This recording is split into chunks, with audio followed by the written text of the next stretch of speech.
Salut fidèles branchés, émission Voix et Société. C'est avec un plaisir pour moi porter pour nous deuxième saison émission. Année 2019 là t'es très bouleversée, très mitigée. Nous t'es raté gaz, nous t'es pays loc et nous t'es porté un pile sujet de droit pour nous tant que divorce, droit de la famille, nous t'es mariage. Je dis à me porter un autre numéro très spécial qui c'est droits humains. Quoi m'a appelé droits de l'homme. N'a recevoir ce plateau à maître Jean-Denis Létan qui est spécialiste en droit international des droits de l'homme. Bonsoir, maître Létan. Bonsoir, maître Masserin. Nous comptons recevoir ce plateau.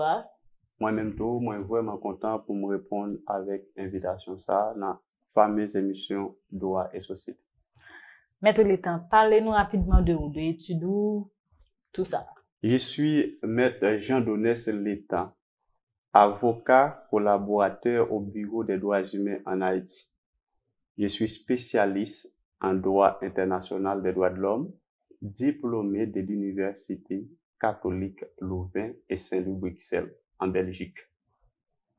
Ok. Je dis à, comme tu as annoncé tout à l'heure, nous parler de droits humains. Est-ce que tu dit nous, qui côté terme ça sorti, fait une bref historicité de droits humains pour nous? Qu'est-ce qu'on entend tout d'abord et avant tout par les droits de l'homme? Les droits de l'homme, ce sont des droits qui ont été consacrés par les États au profit des individus, au profit des citoyens. C'est ça qui différencie les droits de l'homme du droit international classique. Il y a un principe qui gouverne le droit international, c'est le principe de la réciprocité. Par exemple, la France torture les Français. La Russie peut dire, je vais torturer les Russes. Ça, c'est le principe de la réciprocité en matière de droit international. Alors que, en matière de droits de l'homme, il n'y a pas ce principe de réciprocité. On ne peut pas dire que les Américains torturent les Américains. Haïti ne peut pas dire que je vais torturer les Haïtiens. Ça n'existe pas en matière de droits de l'homme. Okay. Parce qu'il y a le principe de l'inviolabilité du corps humain. Okay. C'est toute la problématique de la dignité humaine. Donc, le corps humain est inviolable. Donc, ça, c'est un principe qui est cher aux droits de l'homme, aux droits humains.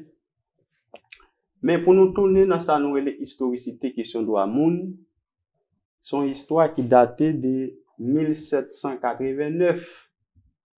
Dans la Déclaration des droits de l'homme et du citoyen en France. Son principe également qui sortit dans la fameuse Déclaration de l'indépendance américaine le 4 juillet 1776.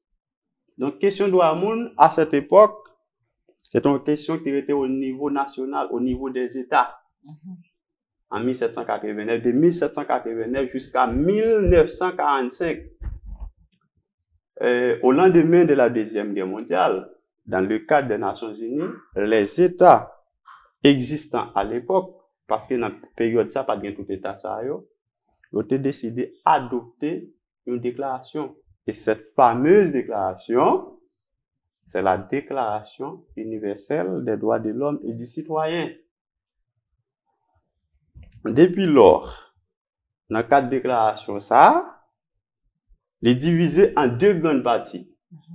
Tout d'abord, il y a les droits civils et politiques d'une part, et d'autre part, les droits sociaux, économiques et culturels.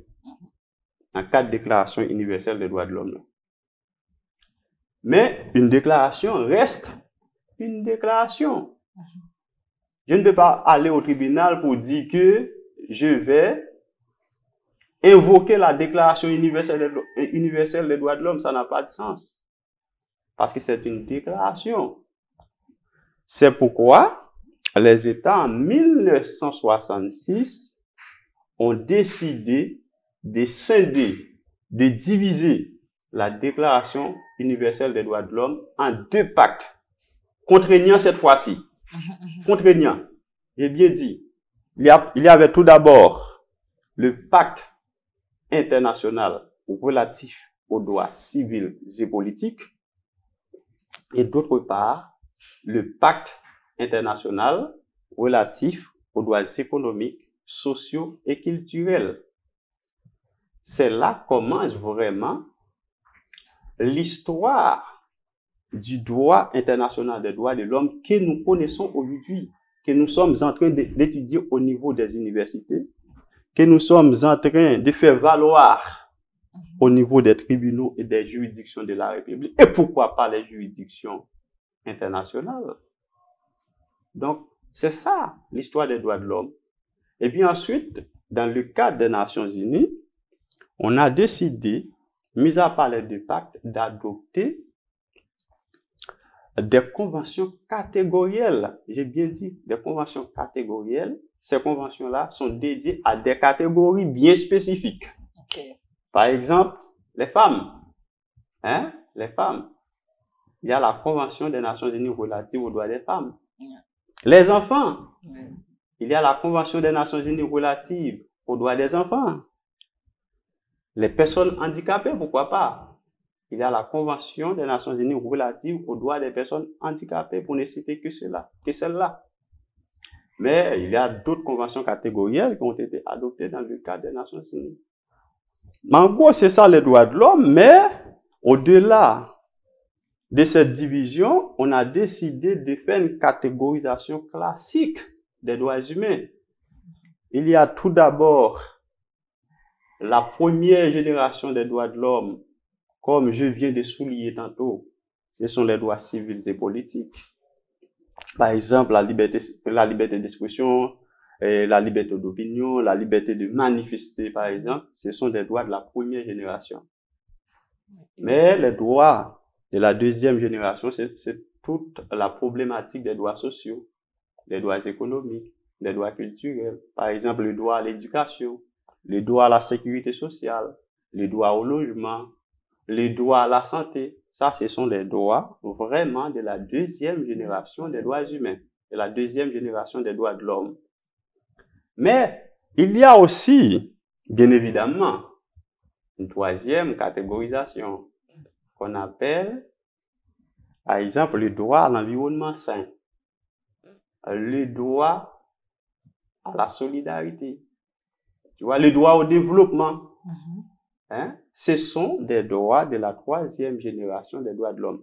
Mais, je dois vous dire sincèrement, dans le cadre de cette émission de cet après-midi, ça c'est une catégorisation linéaire et classique.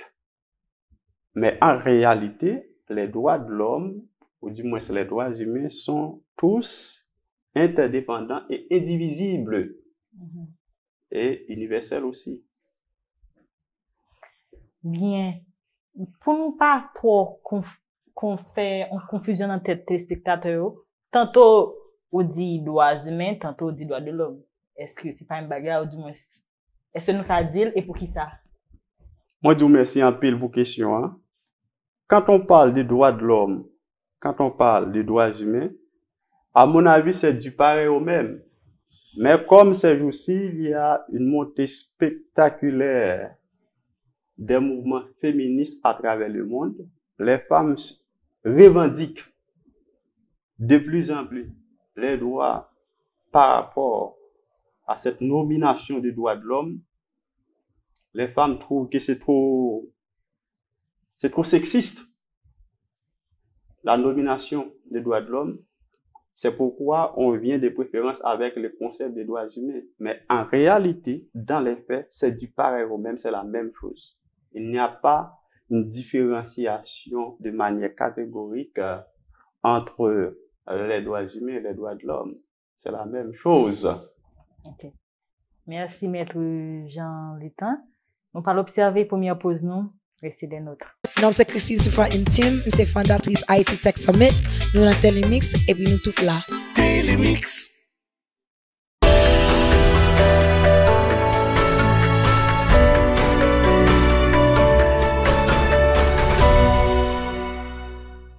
Nous retournons après pause là. Merci d'être que vous avez été derrière l'écran, vous avez instructions sur droit et société. Nous, avec Jean Donès, toujours là, Maître Létan alors.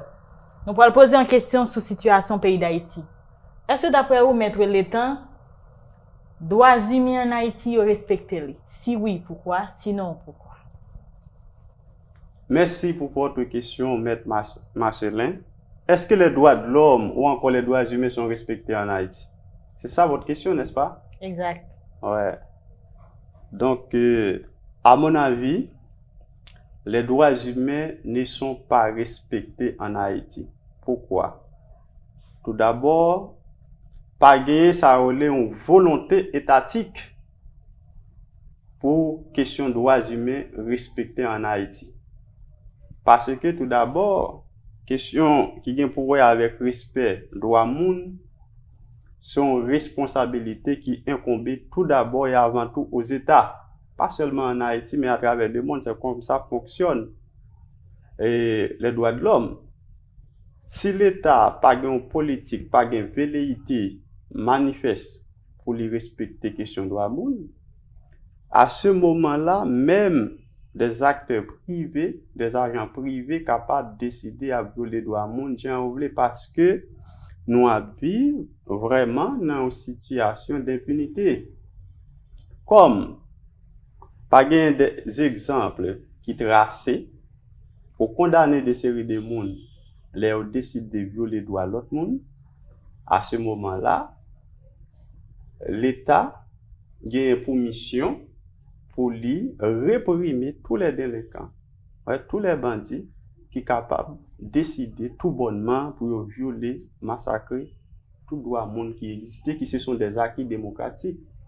Et ces droits-là ont été consacrés également dans la Constitution haïtienne de 1987. En fait, quand vous regardez la situation actuelle d'Haïti, c'était des acquis démocratiques. Mais aujourd'hui, nous vraiment en face de situation côté question de droit monde relégué vraiment au second plan. Donc, encore plus pour l'État haïtien, prend des décisions vraiment avec beaucoup de rigueur pour redorer question respect droit monde en Haïti. Parce qu'il y a des obligations. Les États ont 3 obligations en matière des droits de l'homme. Tout d'abord, l'obligation de respecter les droits des individus. Deuxièmement, l'obligation de protéger les droits des individus. Et troisièmement, l'obligation de réaliser les droits. La question de la mise en œuvre des droits de l'homme. Donc, est-ce que ces obligations-là sont bel et bien garanties en Haïti?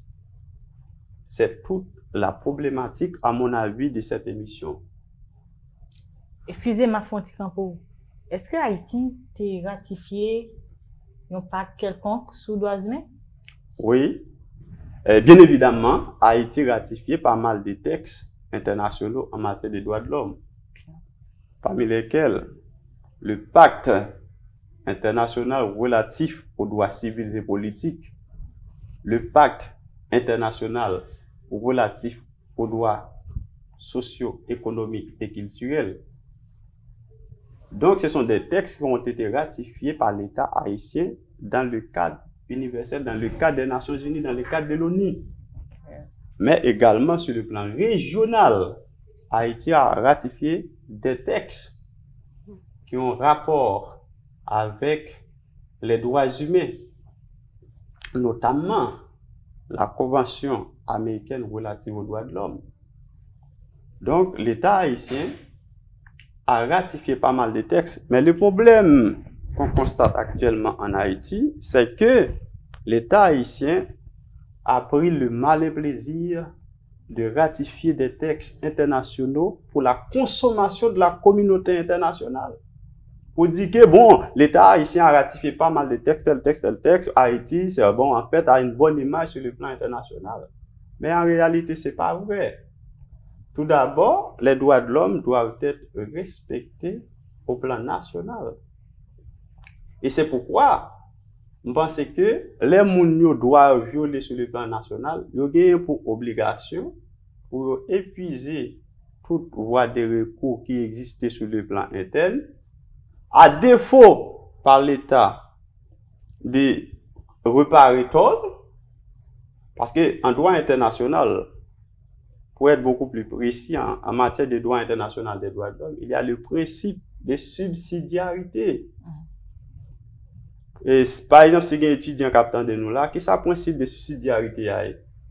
C'est un principe qui consiste à dire que c'est sur le plan interne qu'on doit chercher à trouver justice en matière de violation des droits de l'homme. C'est à défaut, si moun n'a pas une réparation, pas une satisfaction, il doit pour l'accorder une première chance, il est capable d'accorder une deuxième chance et même une troisième chance à l'État haïtien, par exemple, pour réparer tout. C'est à défaut si l'État haïtien pas réparer tout ça, à ce moment, individu en question ou bien victime gagne pour l'exercer des recours internationaux. Par exemple, il est capable d'exercer un recours international par devant la Commission interaméricaine des droits de l'homme. Il est capable de saisir le Comité des droits de l'homme de l'ONU. Comité des droits de l'homme, ça c'est lui-même qui garantit le respect du pacte international relatif aux droits civils et politiques. Il y a le comité également des droits économiques, sociaux et culturels. Vous voyez?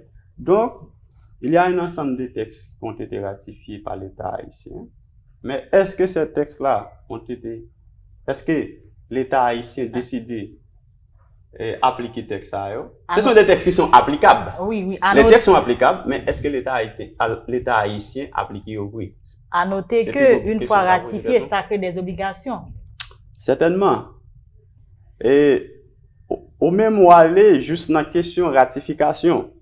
Avant d'aller dans la ratification, moi-même, comme monde qui a une connaissance en droit international des droits de l'homme, mis avant, ou bien mis à part de question ratification, il y a la signature des traités internationaux, ou du moins la signature des conventions internationales. Par le seul fait que, par exemple, Haïti a ratifié le statut de Rome, créant la Cour pénale internationale. Mais Haïti a signé le statut de Rome. Donc, par conséquent, Haïti doit respecter et l'objet et le but de ce traité. Donc, par le seul fait que l'État a ratifié un traité international, il a pour obligation pour respecter l'objet et but du traité. Ça. Mais, ce traité n'est pas opposable à l'État haïtien parce que l'État haïtien n'a pas ratifié cette convention internationale. Mais, ce qui est intéressant, c'est qu'à partir de la ratification, c'est la ratification qui rend un traité international, ou du moins une convention internationale, opposable à un État. Haïti ratifie en pile convention internationale, ratifie en pile traités internationaux. Mais dans la réalité, c'est comme s'il pas ratifié parce que il n'est pas effectif sur le plan national. Par exemple, Haïti ratifié convention, le pacte international relatif aux droits économiques, sociaux et culturels. Pas ouais? Il y a un bon monde qui était victime de ouragan Mathieu dans le sud. Qui fait l'État haïtien? Moi, je viens du sud. Je viens de Port-à-Piment.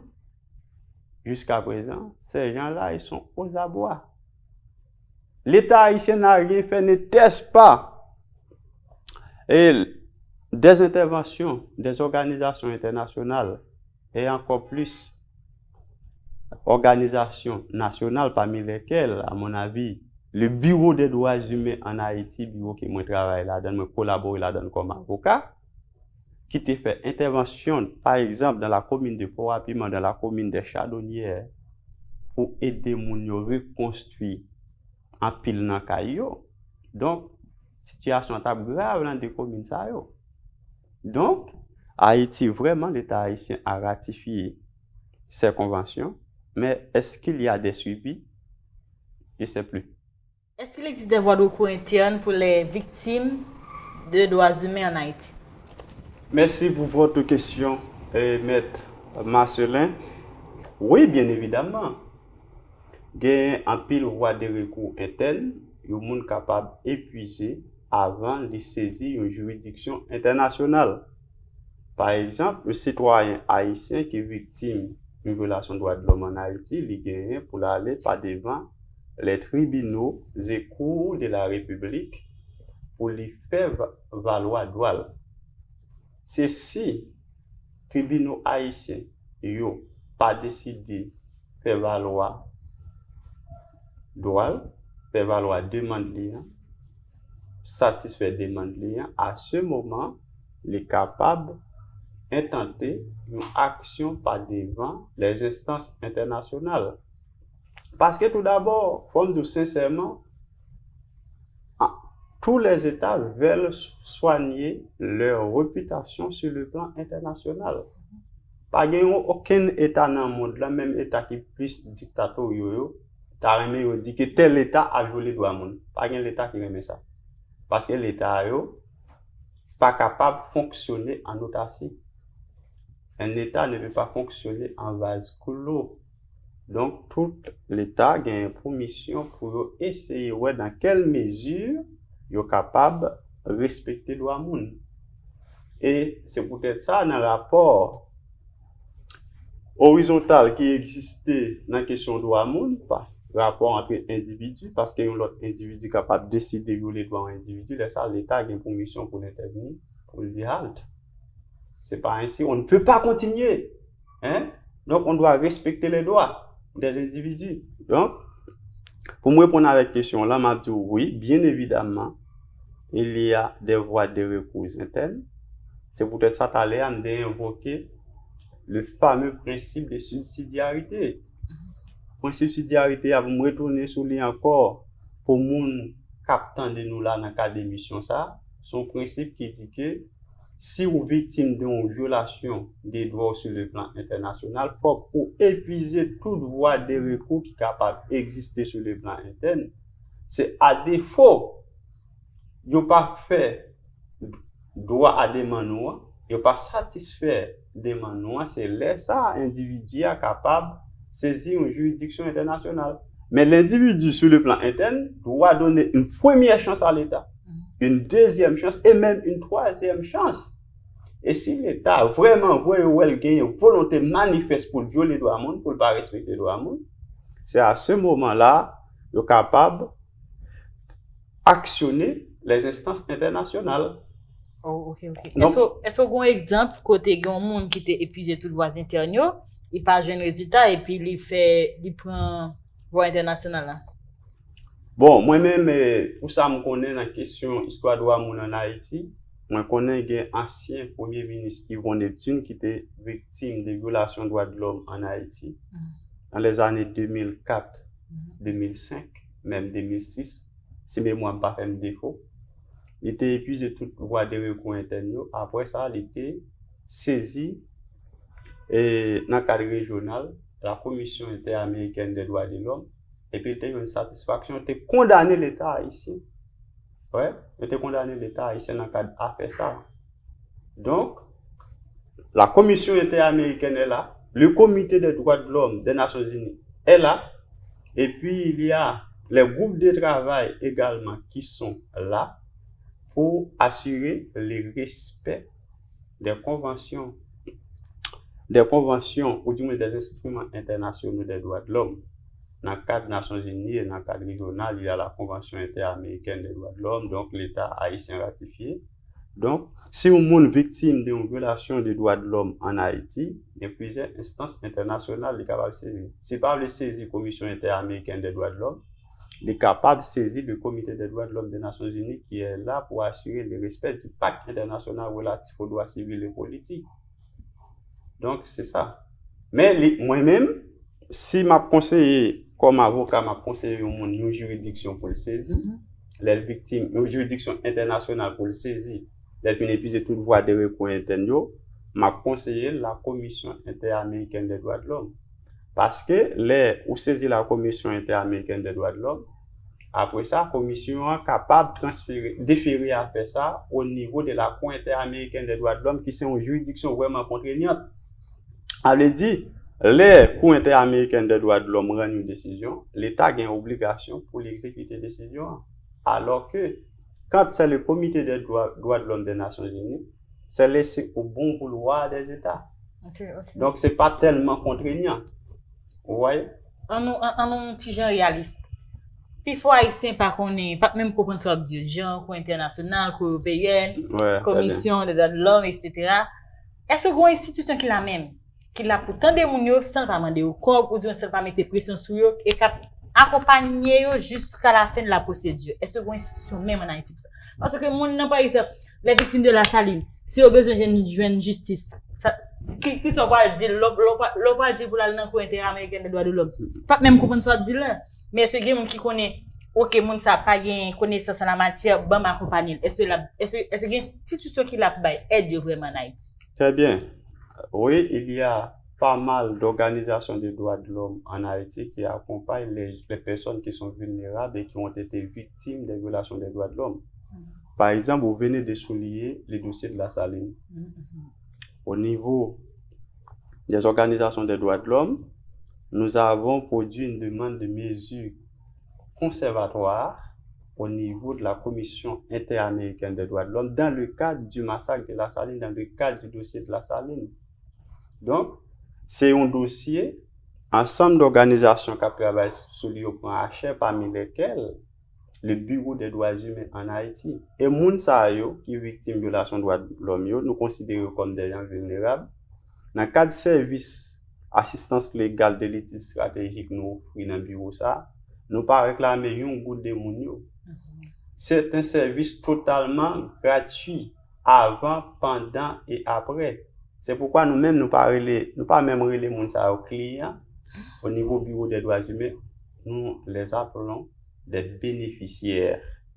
Donc, ce sont des services gratuits que nous offrons à ces gens-là, à ces personnes vulnérables. Et puis ensuite, pas oublier, il y a des agents de l'État qui ont été impliqués dans le cadre de ce dossier. Donc, l'État haïtien, très certainement, a sa part de responsabilité dans le cadre du dossier du massacre de la saline. Donc, c'est pourquoi il y a vraiment des travaux qui ont été réalisés dans le cadre de ce dossier. Jusqu'à présent, cette demande de mesures conservatoires est pendante par devant la Commission interaméricaine des droits de l'homme. Est-ce qu'il y a un conseil pour monde qui veut étudier droits humains, faire un master ou investir dans les droits humains en Haïti? Est-ce que vous pouvez encourager ça? Vous savez, les droits humains, dans le cadre du droit international, sont au-dessus du reste. Donc, les droits humains sont supérieurs aux autres branches des droits internationaux. C'est pourquoi, quand nous avons commencé cette émission, il avait dit que ces droits-là, ce sont des droits qui ont été consacrés par les États au profit des individus. Donc, ce sont des droits inaliénables parce qu'il y a ce qu'on appelle les jus cogens en matière de droit international des droits de l'homme. Les jus cogens, c'est les noyaux durs des droits de l'homme, parmi lesquels l'interdiction à l'esclavage, c'est du jus cogens. Interdiction de la torture. Vous ne pouvez pas torturer. Vous ne pouvez pas torturer quelqu'un. C'est du jus cogens. Le droit à la vie. On ne peut pas tuer. Hein? On ne peut pas tuer. Même en temps de guerre, on ne peut pas tuer. Même en temps de guerre, on ne peut pas torturer quelqu'un.